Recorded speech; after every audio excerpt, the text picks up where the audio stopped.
Hey guys, this is our quadratic formula video.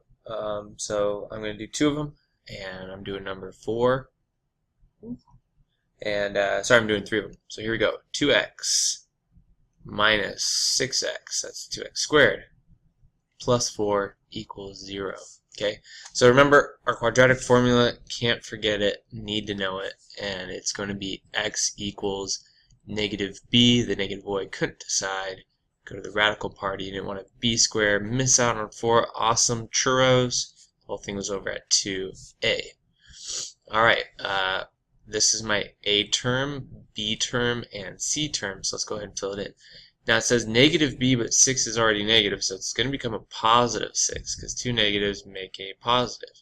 So plus or minus, square root, we're going to get negative 6 in parentheses squared, it's very important, minus 4 times 2 times 4, all over 2a.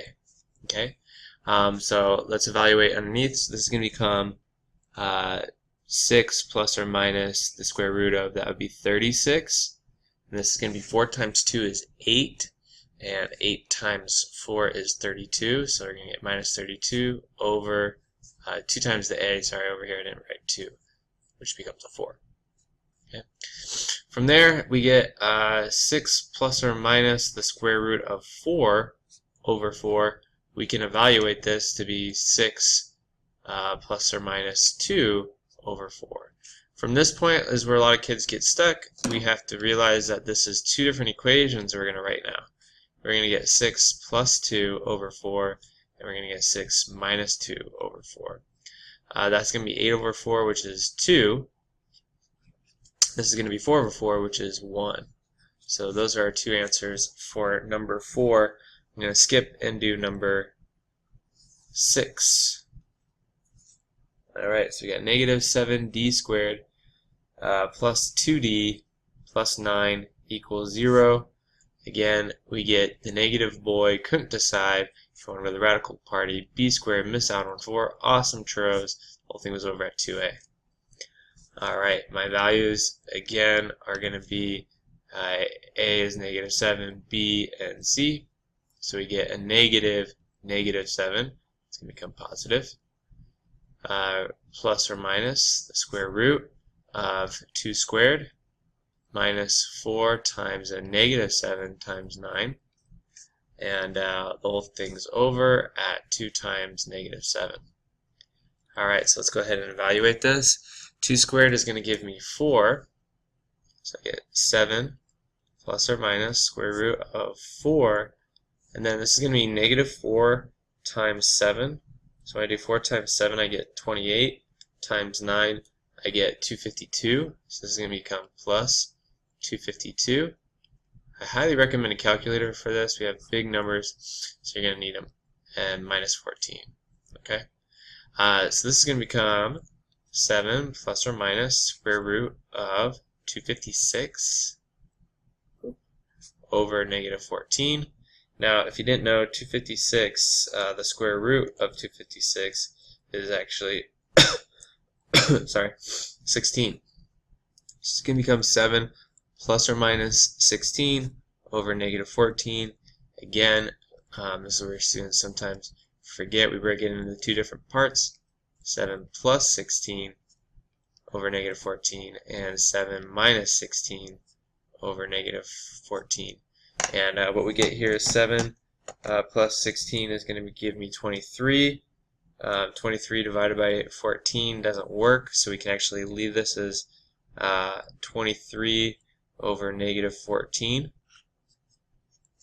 And over here we're going to get negative 9 over negative 14, which becomes actually a positive 9 over 14. So that one ends up as fractions, which is okay. But yeah. Alright, last one. We'll do number 8.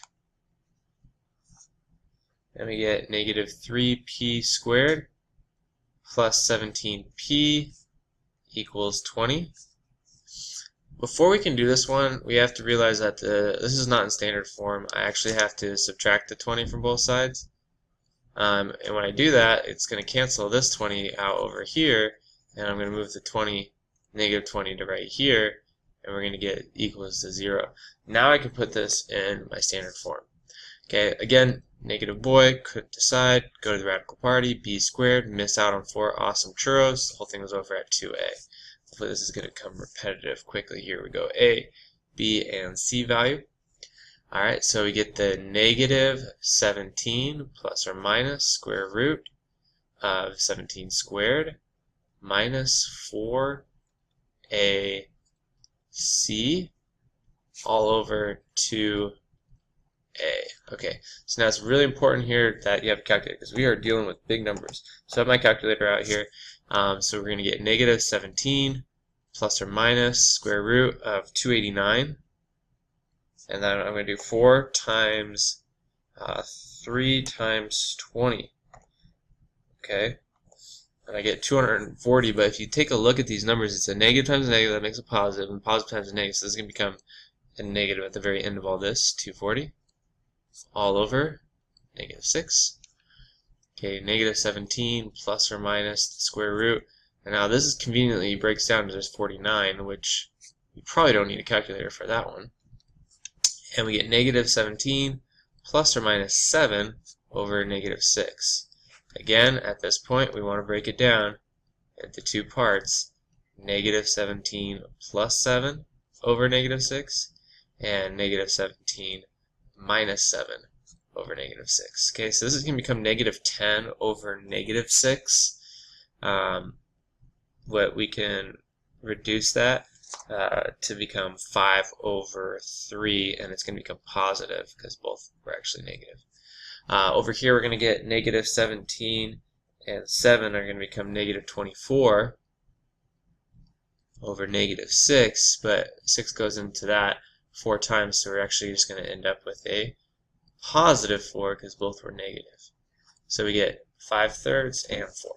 Alright guys, finish the rest of the worksheet. I did 1, 2 in class, and then we just did 4, 6, and 8. So you only have to do 5, 7, and 9.